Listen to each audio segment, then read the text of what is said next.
नमस्कार दोस्तों, मेरे YouTube चैनल पर आपका स्वागत है। वास्तुशास्त्र के अगले अंक में आज मैं बात कर रही हूँ एक ऐसे फर्नीचर की जो शायद हर औरत का फेवरेट है। जी हाँ, ड्रेसिंग टेबल। जहाँ बैठकर एक औरत अपने मुखड़े को देखती है और श्रृंगार करती है और चाहती है कि वह इतनी सुंदर लगे कि सब उसकी तरफ देखें। लेकिन क्या आपको पता है कि ड्रेसिंग टेबल के लिए भी वास्तु होता है? अगर आप घर में ड्रेसिंग टेबल रखती हैं तो आपको जरूर पता होना चाहिए कि आपका ड्रेसिंग टेबल सही दिशा में रखा है या नहीं। कभी सोचा है आपने कि घर की ड्रेसिंग टेबल भी आपकी किस्मत को बदल सकती है और आपके सौभाग्य को बनाए रख सकती है।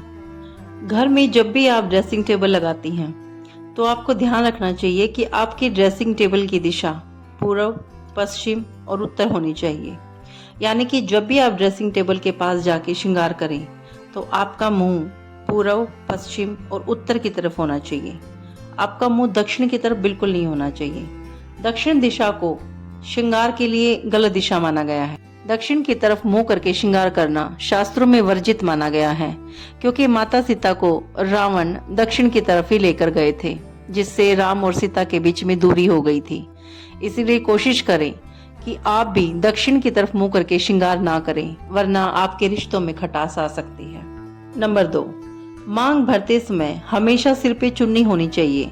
यानी कि आप सिर से चुन्नी उतारकर अपनी मांग नहीं भरेंगी, आप चुन्नी ढके ढके ही मांग भरेंगी।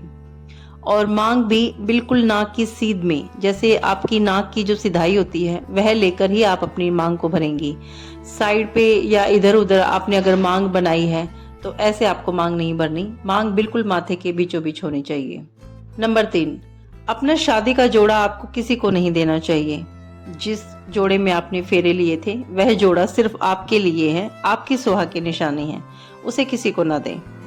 नंबर 4, शास्त्रों के मुताबिक सुहागिन महिलाओं को अपना सिंदूर, काजल, बिंदी, चूड़ियां और बिछिया ये कभी किसी दूसरे को नहीं देनी चाहिए। यह हमारे सौभाग्य की निशानी होती है और इसे अपने पास ही रखना चाहिए, खुद ही यूज करना चाहिए, किसी और को इस्तेमाल करने के लिए नहीं देना चाहिए। नंबर 5, कहा जाता है कि 16 श्रृंगार करने से घर परिवार में हमेशा खुशहाली बनी रहती है। कोशिश करिए कि आप हमेशा थोड़ा बहुत श्रृंगार कर जरूर रहें, बिल्कुल बिना श्रृंगार के आप ना रहें, इससे दुर्भाग्य आता है घर में।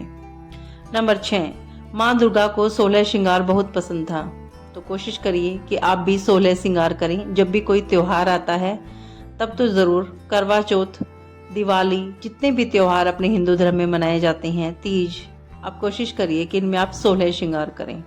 16 श्रृंगार का मतलब होता है कि महिलाएं सिर से लेकर पैर तक कुछ न कुछ सुहाग की निशानी जरूर पहने।